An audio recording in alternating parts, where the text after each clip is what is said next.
Coucou tout le monde. On se retrouve aujourd'hui pour une série spéciale Pâques. Donc cette vidéo va commencer la série. Alors je sais, il est un petit peu tôt, Pâques c'est pas tout de suite.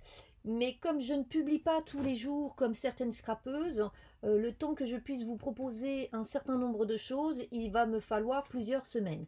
Donc je vais essayer de vous proposer 2 créations par semaine. Alors, des créations assez rapides, assez faciles, certaines avec quasiment pas de matériel comme ça va être le cas aujourd'hui, ou certaines où il faudra par exemple une machine de dies ou une machine de découpe électronique, voilà, pour pouvoir répondre un peu à tout le monde. Donc pour la première vidéo de cette série, je vous propose de réaliser un petit panier assez simple, rapide, mignon, qui va vous permettre soit d'être un petit panier que les enfants vont pouvoir utiliser pour y mettre des petits œufs de Pâques dedans. Alors attention, ce panier ne fait que 10 cm de large sur 3 cm de haut. Donc par contre avec les pointes ça monte un petit peu plus. Donc il ne faut pas non plus que vous ayez mis un peu trop d'œufs dans le jardin, sinon il ne va pas tenir le coup. Ou soit tout simplement, pareil pour offrir, pour faire une belle composition à offrir de Pâques, ou tout simplement pour pouvoir mettre sur votre table de Pâques. Donc si ce projet vous intéresse, je vous invite à regarder la suite de la vidéo. Pour le projet d'aujourd'hui, vous aurez besoin, comme d'habitude, de quoi couper votre papier. Il vous faudra une table à ranurer et son plioir, une paire de ciseaux, une gomme, un crayon de papier, un cutter et une règle, de la colle et d'une perforatrice, mais là c'est optionnel. Vous verrez tout à l'heure à quoi ça sert, ce n'est pas obligatoire, mais si vous en avez une, alors c'est pas obligé que ce soit une crocodile, et si vous n'en avez pas, vous pouvez remplacer par une grosse épingle à coudre. Pour la réalisation du panier, donc il vous faudra un carré de 20 cm. Pour ma part, sur les côtés, j'ai décidé de faire un double matage. Donc, dans ce cas, il me faut 2 carrés de 10 plus 2 carrés de 9. Et pour l'anse, il vous faut une bande au minimum de 2,5 cm de large sur à peu près 29-30 cm de long. Voilà. Il vous faudra en plus des petites décos. Moi, je vais y ajouter les attaches parisiennes, donc c'est pour ça que j'ai besoin de la perforatrice, mais c'est vraiment une option. Et des rubans, des ornements, voilà. Et puis bien sûr, il vous faudra de la fausse paille pour mettre à l'intérieur, pour faire comme un petit nid. Ça, je les ai trouvés chez Action. Voilà, ça vaut 3 fois rien. Il y en a de plusieurs couleurs. Moi, j'ai préféré prendre une couleur neutre. Comme ça, je peux le mettre dans les... quelle que soit la couleur que j'utilise pour faire mes créations. Donc maintenant, nous allons procéder comme d'habitude à notre première étape qui consiste à faire toutes nos marques de plis. Nous allons commencer par le carré qui fait 20 cm de côté. Et nous allons venir faire de chaque côté un pli à 2 cm et ensuite un pli à 5 cm. Voilà. Et on répète l'opération sur les 3 autres côtés.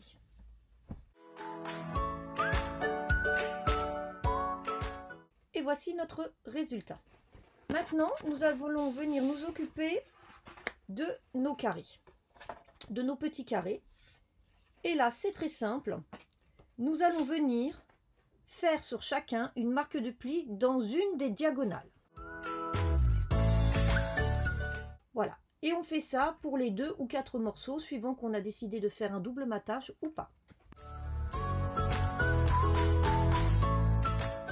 Maintenant que nos plis sont faits, nous allons donc bien les écraser.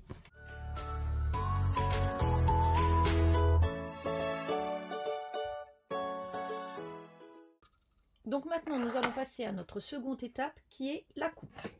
Alors, on va déjà venir s'occuper de la base de notre panier. Et pour ce faire, c'est simple, si vous avez l'habitude de suivre mes tutos, ça va être comme d'habitude, on va s'occuper de faire donc un fond de boîte, sauf que celui-ci, on va le renforcer sur les côtés. Donc la première chose qu'on va faire, c'est on va venir couper en bas les 2 rectangles qui sont sur notre droite, comme ceci. Ensuite, on vient couper le second qui est ici, voilà, sur le côté. On rend ce carré ou rectangle, comme on veut, amovible pour en faire une languette. Et ensuite, on vient biaiser ici, ici et ici. On répète cette opération sur les 3 autres côtés. Simplement, à chaque fois, on vient faire un quart de tour. Donc, si vous avez l'habitude de suivre la caméra, mes tutos, c'est toujours le même principe.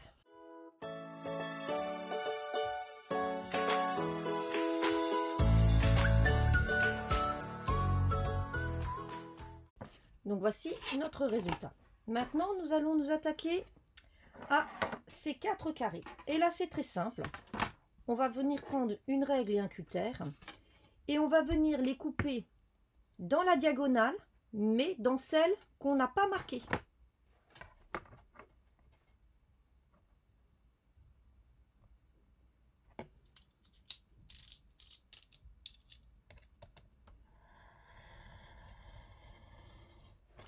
Voilà, comme ceci. Et on répète ça sur les autres morceaux.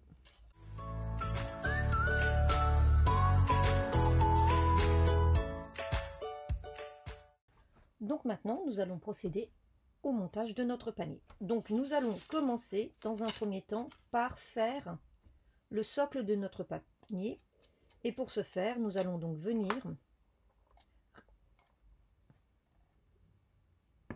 coller entre eux les 4 côtés. Donc pour ce faire, il suffit de rabattre la languette, mettre de la colle,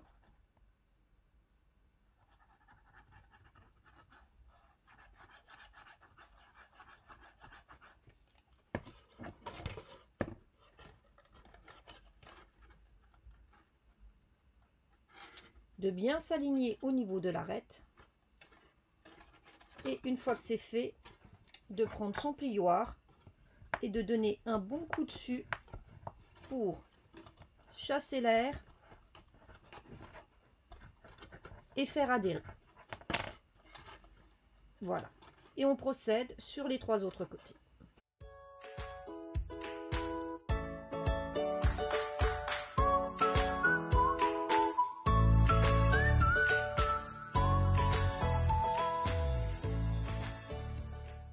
Voici le résultat.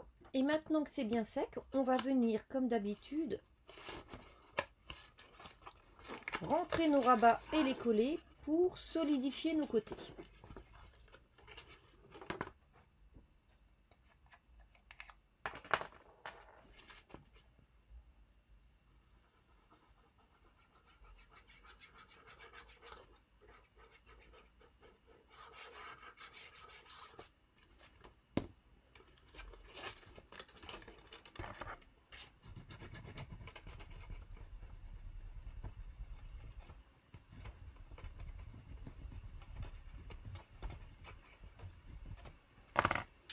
Voici, et on fait ça pour les 4 côtés.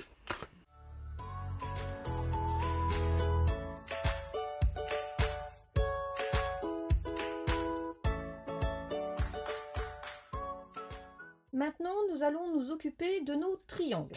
Alors, on aurait pu faire notre matage avant. Je vous l'accorde. Sauf que si on avait fait notre matage avant, nous aurions à la fin ceci. Vous voyez, puisque là, on aurait coupé. Alors, vous pouvez le faire, hein.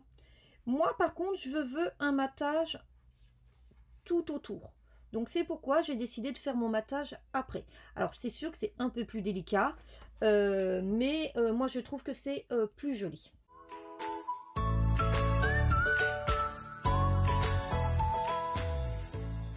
Voici le résultat. J'ai fait mes 3 autres côtés hors caméra pour aller plus vite. Et donc maintenant, on va finir notre assemblage de notre panier. Alors, avant de coller mes côtés, moi, j'ai décidé de mettre d'abord mon anse. Et donc, pour ce faire, je vais venir sur 2 côtés opposés, marquer le milieu. Donc, vous avez normalement avec donc les dimensions que je vous ai données, un carré qui va faire 10 cm de côté. Donc là, je vais venir faire une petite marque à 5 des deux côtés opposés pour pouvoir venir coller ma languette.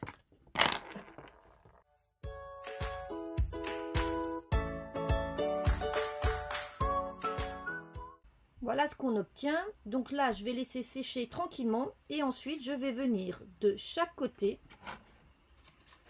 coller un angle. Maintenant que c'est sec, je viens donc coller mes angles. Et donc là, pour ce faire, je prends quelques repères. Donc je vois que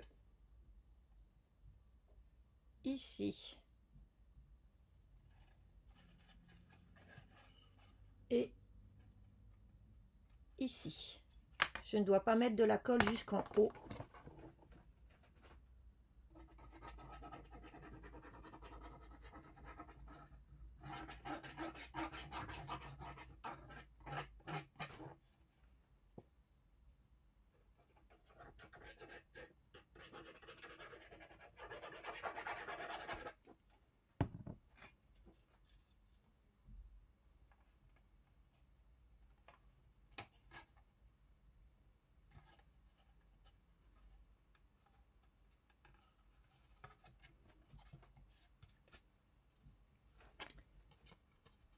Voilà. Je mets le second par-dessus et je fais la même chose de l'autre côté. Mon petit panier est terminé. Maintenant, il ne me reste plus qu'à finaliser la déco. Alors, je vous ai parlé au début de l'utilisation d'une perforatrice. Pour ma part, j'ai décidé de venir mettre sur les deux côtés où nous avons donc l'anse, de venir perforer et de mettre une jolie petite attache parisienne. Alors vous savez, il y en a ce qu'on appelle plutôt des brats, hein. Donc j'ai décidé de venir mettre ces petites fleurs. Donc pour ce faire, c'est tout simple. Je vais venir faire un point de repère là où je veux ma petite attache parisienne. Donc là, je vais me mettre depuis le bas, depuis mon réglé, je vais prendre et je vais venir faire un point 1,5. Et au niveau de la hauteur, je prends donc en fait le bas de mon réglé. Voilà. Et maintenant, alors par contre, avec ce genre d'outil, ça va tout seul parce qu'elle est très large. Par contre, si vous n'avez pas une crocodile, vous prenez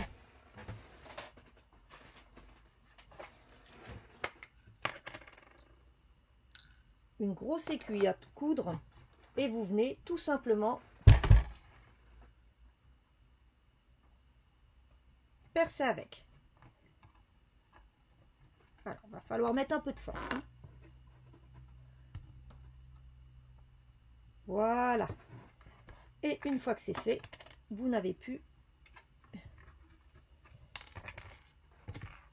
qu'à venir un petit peu élargir le trou de cette façon en tournant pour permettre à votre attache de rentrer beaucoup plus facilement. Et voilà. Donc vous voyez, même sans perforatrice, vous pouvez facilement mettre une petite attache parisienne. Donc je finis ma déco hors caméra et je vous montre le résultat comme d'habitude. Donc voici notre résultat. Notre petit panier est fini d'être décoré. Il peut donc être posé sur la table. Donc vous voyez, j'ai pas fait grand chose parce que comme il va être garni ensuite, alors vous pouvez mettre des vrais œufs de Pâques comme vous pouvez mettre des faux œufs, hein, suivant ce que vous voulez faire. Mais voilà, je trouve que voilà, c'est suffisant. Le papier aussi est assez sympa, donc il n'y a pas besoin de plus de déco. Donc voilà, notre première création est terminée de notre série Pâques 2022. J'espère que ce petit tuto vous aura plu. Je vous donne rendez-vous bientôt. En attendant, portez-vous bien. Bye bye.